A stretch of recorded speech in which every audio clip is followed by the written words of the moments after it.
Nah, nomor 1 soal tentang GLB, Budi berlari lurus ke kanan sejauh 50 meter lalu berbalik ke kiri sejauh 80 meter. Waktu yang ditempuhnya adalah 10 detik. Jadi kalau saya gambarkan, ya misalkanlah ini di titik 0. Nah, dia pertama ke kanan 50 meter gitu ya. Ke kanan 50 meter. Anggaplah ini dari 0 ke A gitu ya. Lalu ke kiri 80 meter, dari A ke kiri 80 meter ya. Berarti posisi B-nya ini ada di sebelah kirinya 0 ya, di minus 30 ya, kurang lebih kalau dibikin garis bilangan. Waktu yang ditempuh seluruhnya 10 detik, hitunglah jarak. Nah, jarak itu adalah waktu tempuh total, adalah yang ditempuh total oleh si Budi ya. Nggak ada arahnya, 50 meter tambah 80 meter. Dia kan jalan ke kanan 50 tambah jalan ke kiri 80 jadi 130 meter. Lalu perpindahan. Nah, kalau perpindahan tergantung dari posisi akhir dan posisi awal gitu ya. Nah, posisi akhirnya apa? Posisi akhirnya berarti di minus 30 ya. Kalau posisi awalnya di titik O, berarti titik 0 gitu ya. Jadi minus 30 meter. Jadi dia ke kiri 30 meter sebenarnya dari posisi awal. Karena posisi awalnya di titik O, akhirnya di titik B sebelah kirinya gitu ya. Jadi minus. Itu artinya ke kiri. Nah, kelajuan apa? Kelajuan adalah jarak dibagi dengan waktu. Karena kelajuan ini adalah besaran skalar ya. Jaraknya 130 meter bagi waktunya 10 detik. Jadi jawabannya 13 meter per second. Nah, untuk kecepatan adalah perpindahan dibagi dengan waktu ya. Perpindahan dibagi dengan waktu. Perpindahannya minus 30, waktunya 10 gitu ya. Meter per detik, meter per second ya. Jadi kecepatannya adalah minus 3 meter per second ke kiri berarti kecepatannya. Oke, jelas semua. Jarak perpindahan, kelajuan, dan kecepatan beda.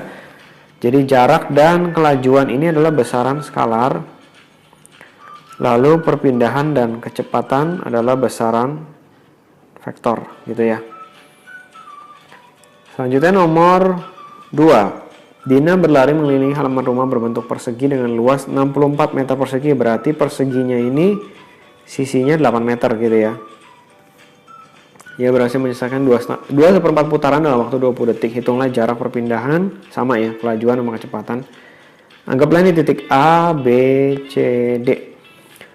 Yang A, kalau dia bilang jarak 2/4 putaran, kan larinya di pinggir ya. Itu berarti kita harus cari keliling dulu. Ya, keliling satu putaran berapa? Berarti 8 kali 4, ya kan? 32 meter. Berarti kalau dia 2/4 putaran, berarti tinggal 2/4 dikali dengan 32 ya, atau 9/4 kali 32 yaitu 72 meter, ya kan? Jadinya 72 meter. Berikutnya yang B adalah perpindahan. Nah, kalau perpindahan kalian harus urutin dulu nih. Yang namanya satu putaran kan A balik lagi ke A, 2 putaran balik lagi ke A. Berarti kalau 1/4 putaran terakhirnya di B, ngerti ya? Dari posisi B ke posisi A itu adalah 8 meter ya. Perpindahannya cuma 8 meter dibandingkan posisi awal, dia di sebelah kanannya posisi awal 8 meter. Nah, kelajuan bisa kita hitung ya kan. Jadinya kelajuannya adalah jarak dibagi dengan waktu, ya kan? Jarak bagi waktu yaitu 72 meter dibagi dengan waktunya adalah 20 detik ya. Waktunya adalah 20 detik ya. Nah, jadi dapat nih 3,6 meter per second, ini adalah kelajuannya. Nah, yang D kecepatan ya. Kalau kecepatan adalah perpindahan, ya kan? Perpindahan dibagi dengan waktu.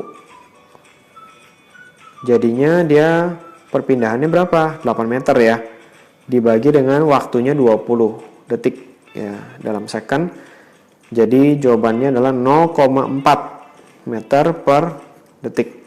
Jelas ya? Jadi kelajuan sama kecepatan itu beda tergantung dari jarak atau perpindahan. Jadi kalian harus cek dulu yang ditanya apa, dan bentuk lintasan ini berpengaruh nih. Lintasannya berbentuk apa, ini berpengaruh sekali terhadap jarak dan perpindahannya. Tadi contohnya kan kalau dari A balik lagi ke A 1 putaran, kalau A ke B berarti 1/4 putaran ya. Maka dia 2/4 putaran, terakhirnya pasti di B. Oke semuanya.